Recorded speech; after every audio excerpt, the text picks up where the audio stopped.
demande d'accueillir le réalisateur Darren Aronofsky.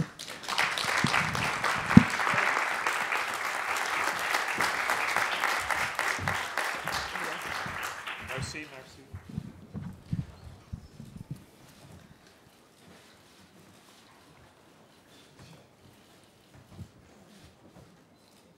Oh, okay.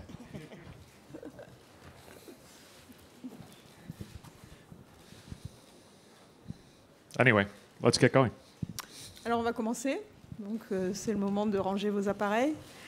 Et à une première question, je vois là-bas. Hi, Darren. Two questions. First, how do you react to the reception that the film had in Venice? And second, did you have any concerns about how the age difference between Jennifer and Javier might be perceived?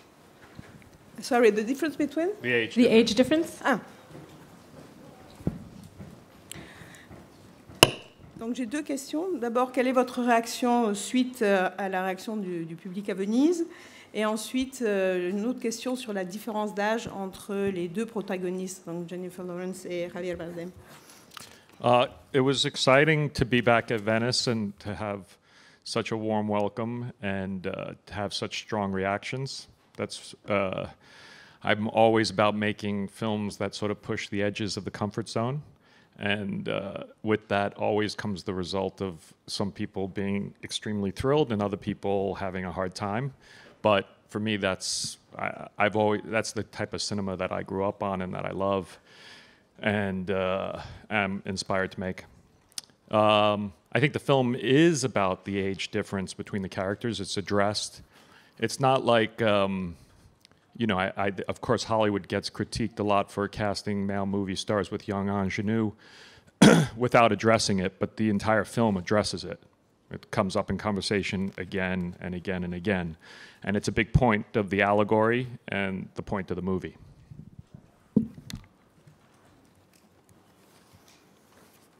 Moi, j'avoue que ça a été une très belle expérience de revenir à Venise, d'avoir un accueil aussi chaleureux et puis aussi des réactions aussi vives. Mais mes films sont justement toujours des films qui cherchent jusqu'où aller trop loin et donc dépasser un peu la zone de confort du spectateur. Alors évidemment, il y a des gens qui trouvent ça formidable et il y en a d'autres pour qui c'est difficile. Mais mon cinéma est comme ça et le cinéma avec lequel j'ai grandi, le cinéma qui m'inspire aussi. Et pour revenir au film, je dirais que le film est précisément sur cette question de la différence d'âge. Alors le cinéma américain est souvent critiqué pour produire des films avec un personnage principal qui est un homme, accompagné d'une jeune et jolie ingénue, et on ne traite pas vraiment cette question dans le film. Alors que dans mon film, justement, tout le film tourne autour de cette question et de l'allégorie que ça représente. Donc ça, je crois que c'est vraiment un point essentiel du film. Une autre question là, et ensuite...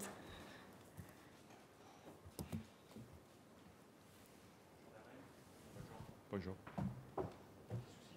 Non, je pense que le technicien... allez-y. C'est bon? Ouais, ok, merci. Bonjour Darren. Bravo pour votre film de ce matin, avec les rebondissements, tout. Moi, j'aimerais connaître un peu quelle est la formule Aronofsky, un petit peu, pour qu'on se souvienne toujours de vos films, que ce soit par la musique, les images. Voilà, comment vous amenez cette tension constante et jusqu'à l'apocalypse. Voilà, merci beaucoup. I'd like to know what is actually the Aronofsky formula. The fact that we always remember your movies, the images, the music. How do you manage to give us this constant tension in your films? Well, there's no music in this film, so that's off the thing. In different Oh, movies, yeah. not only this one. I don't know. That's hard. That's not for me to comment. It's, I think, for people to talk about. I'm a storyteller, and I tell the stories that I'm passionate about. Making movies is a really hard thing to do because people are constantly saying no to you. And to wake up every morning and to face those no's, you have to really believe in what you're doing. And for me, it's just somewhere inside I feel it, and I go and I make it.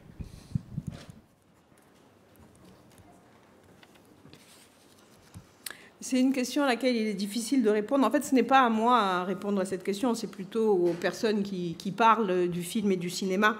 Moi, je suis là pour raconter une histoire et c'est quelque chose qui me tient vraiment beaucoup à cœur. Et faire un film, c'est quelque chose de très difficile parce que constamment, on a des gens qui vous disent non, qui vous répondent « Ah ben non, ça, non, non ». Et du coup, il faut vraiment être convaincu, il faut y croire. Et pour moi, c'est quelque chose que je sens très fort au fond de moi et c'est pour ça que je le fais. Oui, il y a la jeune fille qui est ici, là, au deuxième rang, sur le côté. Vous pouvez faire le tour. Merci. Bonjour, donc merci pour votre film.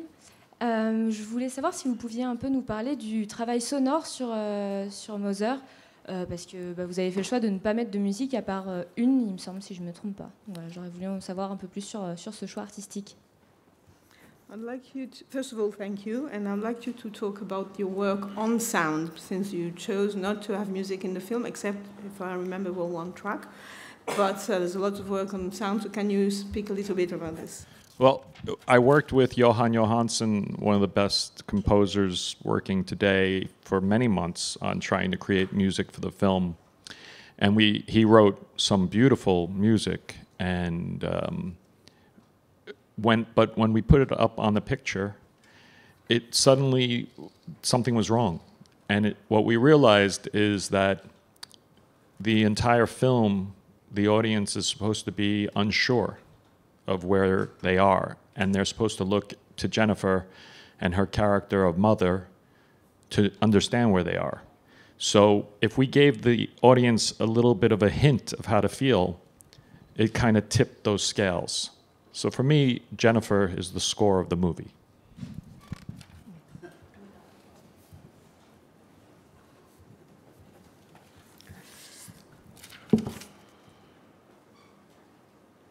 Alors, j'ai travaillé pendant de nombreux mois avec Johan Johansson, qui est un des meilleurs compositeurs de musique de film actuellement.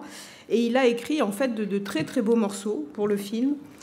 Et puis, lorsqu'on a essayé de mettre cette musique sur les images, on s'est rendu compte que ça ne marchait pas, qu'il y avait quelque chose qui n'allait pas.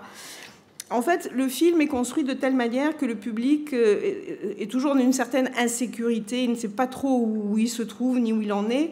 Et il suit le personnage de Jennifer qui est là justement pour lui indiquer où est-ce que ça se passe, où est-ce que ça se situe. Donc si on faisait des allusions, on donnait des indications là-dessus par le biais de la musique, ça faisait s'écrouler en fait tout notre propos. Et pour moi, la véritable musique du film, c'est Jennifer. Il y avait une autre question, oui là. Oui, est-ce qu'il pourrait nous expliquer le choix de ce titre, Mother? Est-ce que pour lui, c'était plutôt au sens mère de l'humanité, mère nature, ou une mère parmi les autres? Could you explain the choice of the title, Mother? Is it like the mother of mankind, or is it Mother Nature, or is it just a mother among others? What do you think? D'après vous? Sure. I mean, it's really about the mother we all have, the one mother. En fait, ça parle de la mère que nous avons tous. It's her story. It's her movie. I wanted to make an allegory about how we treat Mother Nature, and so in many ways it was a cautionary tale, in other ways it was a reflection. But you see it's crazy what's happening today, but in the Gulf of Mexico right now, Mother Nature is very angry.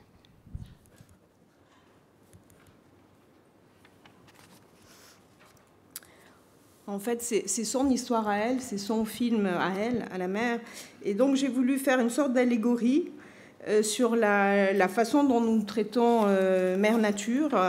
C'est un film qui est à la fois une note de prudence, mais aussi une réflexion sur la situation. Regardez à quel point la situation est complètement hors de contrôle aujourd'hui, ce qui se passe en ce moment même dans le golfe du Mexique. Ça nous prouve bien que Mère Nature est très en colère. Alors, non, ça va, il faut que je fasse attention à ne pas toujours aller dans le même côté. Alors, le jeune homme, la dame derrière et ensuite monsieur. Bon, si vous voulez poser des questions, il faut aussi vous manifester de l'autre côté. Bonjour. Bonjour. Moi, ce serait une question un peu plus cinéphile. J'aurais voulu savoir si vous aviez un film à nous conseiller de découvrir et pourquoi ce choix-là, si vous en avez un. Merci. So I'd like to know if you had a film you would recommend to us or you'd like us to discover, what would it be? I mean, a new film or a old film that inspired the movie? Un ancien, un nouveau qui a inspiré le film, quoi? Whatever. Sure. So now small talk.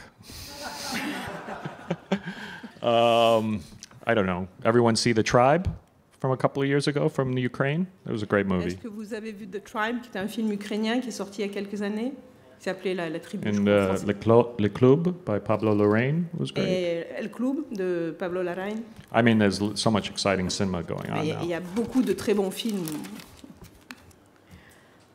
Alors la dame au fond, effectivement, le monsieur sur le côté.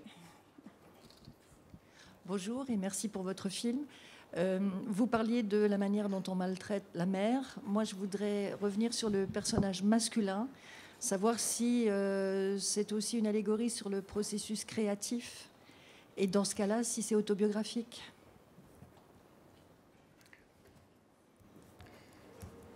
Thank you for your film. You just talked about the way we treat the mother very badly. But I would like to come back to the masculine character of the film. Is it also an allegory? Is it about the creative process? And in this case, is it an self-portrait? Do you think Mother Nature would really be married to just a man? Est-ce que vous pensez que Mère Nature serait mariée uniquement à un homme? Well, there's a lot of people talking about it already, but if you look at the credits closely, it's all in there. And what happened is I was thinking about these ideas and how to sort of tell her story and relate it to people. And I was thinking how, as people, we try to understand that. We could start there. Yeah, come on. Oh, okay, all right. And then I kind of had a breakthrough. I was thinking that, before people showed up, there's this story of this paradise where everything was good. But God was restless and decided to bring mischiefness into the world. He decided almost to roll the dice and see what would happen. And that was sort of the basis of the formation of where I began. So I took the great myths of Genesis and Revelations and turned it into this movie.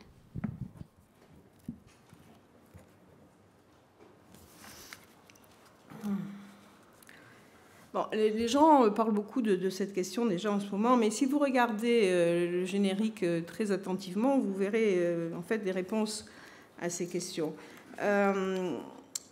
De mon côté, je réfléchissais à toutes ces idées et en même temps, je voulais raconter son histoire à elle, tout en établissant le lien avec les gens de manière générale et voir comment nous, en tant que personnes, nous essayons de comprendre toutes ces questions. Et à un moment donné, tout d'un coup, j'ai eu une percée, disons, dans mon raisonnement, j'ai avancé et je me suis dit, en fait, avant que l'humanité existe, on nous dit qu'il y avait ce paradis où tout allait bien, tout était beau, mais Dieu n'était pas vraiment satisfait, il n'était pas vraiment tranquille, et il a décidé d'apporter quelque chose qui dérange un peu sa création, et c'est un peu comme s'il s'était mis à jouer au dé pour voir ce qui allait se passer. Et voilà, et ça c'est la base sur laquelle j'ai écrit et à partir de laquelle j'ai construit mon film. Et donc on peut dire que je me suis à la fois appuyée sur la Genèse et sur le livre des Révélations. Il me semble qu'il y avait une autre question, c'est monsieur-là. Attendez, il faut que je regarde l'heure absolument, parce que sinon... Non, ça va. Allô, allô. 1, 2. Je rebondis sur les questions de la mère et puis de l'approche que vous avez eue dans le développement du film. Et je voudrais poser une question un peu théorique, j'ose dire un peu intellectuelle. Est-ce qu'il est dit en psychanalyse que la mère donne accès au réel et que l'homme donne accès au symbolique? Est-ce qu'avant le film, est-ce qu'après le film, vous considérez que vous avez adopté cette approche théorique en traitant votre film?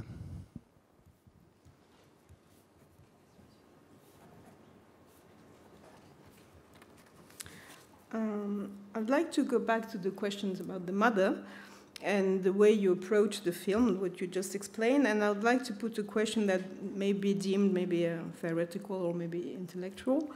In psychoanalysis, it is said generally that the mother, it was what relates you to reality, and the male figures, what relates you to symbolism. So is it something that was in yourself before the movie or after the movie, or is it the kind of approach you adopted? I've never heard that. It's very, very interesting. I don't think I was leaning as much into the gender issues, but you know, what I like about the movie is that there's room for people to pull what they want from it. C'est très intéressant ce que vous dites. En fait, je n'avais jamais entendu cette théorie. Alors, je ne pense pas que je me sois autant investie ou appuyée sur la question du genre, comme on l'appelle aujourd'hui. Pour moi, ce qui me plaît dans le film, c'est qu'il laisse justement de l'espace pour que chacun y trouve finalement ce qu'il souhaite.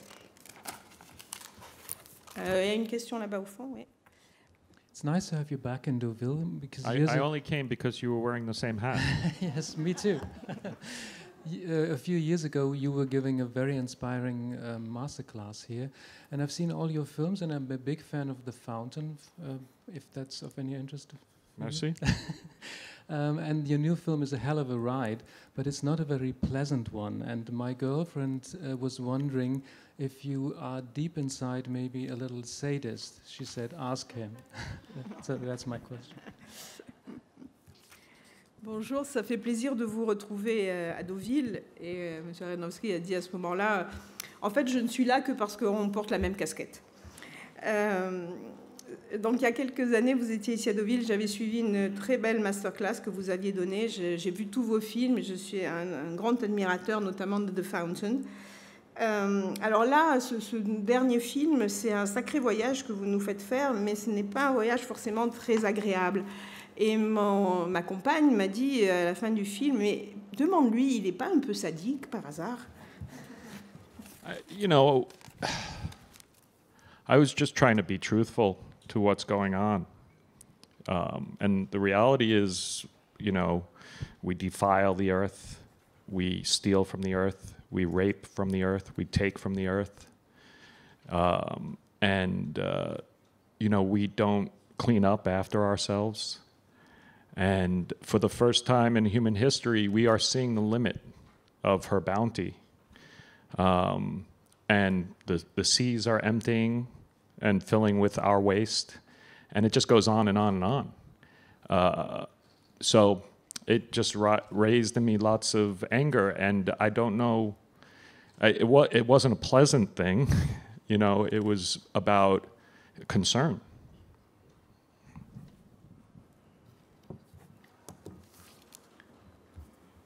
I'd like to hear this in French. You will in a minute. Bon, je pense qu'après, il y aura la dernière question. En fait, j'essaye d'être vraiment proche de la vérité par rapport à ce qui se passe aujourd'hui. Et ce qui se passe aujourd'hui, c'est qu'on ne respecte pas notre planète, on la vole, on la viole, on prend tout ce qu'on peut.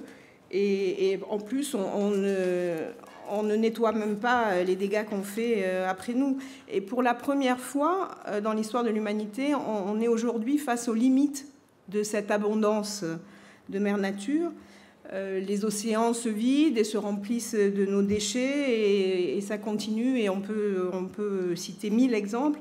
Donc tout ça suscite en moi une grande colère, je sentais cette colère qui montait et en fait ce n'était pas un film ou une expérience agréable, c'est plutôt un film qui parle d'inquiétude.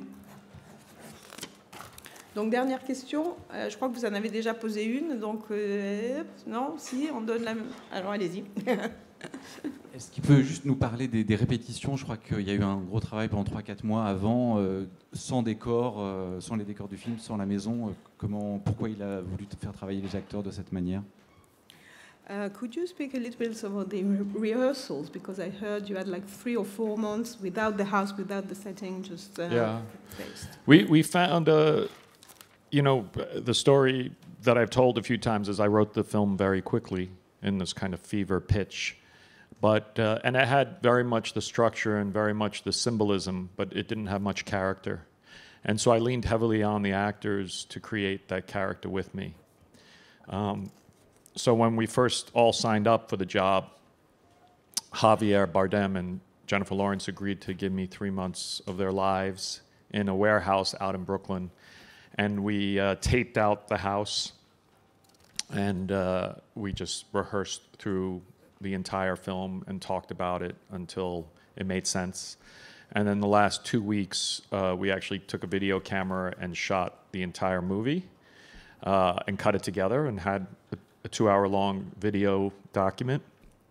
And that it was just very informative and a great way to rehearse. The reality is my favorite part of being a director is working with actors, but because you work so little as a director on set, you do that for 2 months every 2 years. This was a way to cheat and get some more time with actors and to, because for me, interpreting performance is a lot of fun. Alors je l'ai déjà dit plusieurs fois, mais c'est vrai, j'ai écrit l'histoire du film très rapidement, d'une espèce de fièvre comme ça, d'inspiration. Donc j'avais la structure, j'avais toute la symbolique, mais ce qui me manquait, c'était véritablement les personnages. Et là, je me suis beaucoup appuyée sur les acteurs pour donner chair à ces personnages. Et tant Javier Bardem que Jennifer Lawrence ont accepté, lorsqu'on a signé, donc de me consacrer 3 mois de leur vie. Et on a loué un entrepôt à Brooklyn où ont eu lieu les répétitions. On a répété, on a beaucoup parlé du film jusqu'à ce qu'on arrive, que ça prenne forme, quoi. Et dans les 2 dernières semaines, là, on a pris une caméra vidéo, on a tourné et on a fait un montage de 2 heures, un montage donc vidéo du film. Alors pour moi, ça a été vraiment une façon de travailler d'abord extrêmement riche et extrêmement intéressant parce que ce que je préfère dans mon métier de réalisateur, c'est justement le travail avec les acteurs. Et finalement, ça se résume à pas grand-chose. C'est peut-être 2 mois tous les 2 ans. Alors cette fois-ci, ça a été une manière de tricher un petit peu, d'avoir plus de temps avec les acteurs parce que pour moi, l'interprétation du film, c'est quelque chose d'essentiel. I just also, since no one asked, I started my career here in Deauville. Deauville was kind enough to bring me here with Pi, me and my team, and we still have very, very fond memories of the festival. And I came halfway through my career with the Fountain and had an incredible warm reception here from this guy. He was wearing the same hat back then, and now it's just a thrill to be back and to get this honor. So I just wanted to say thank you to the festival.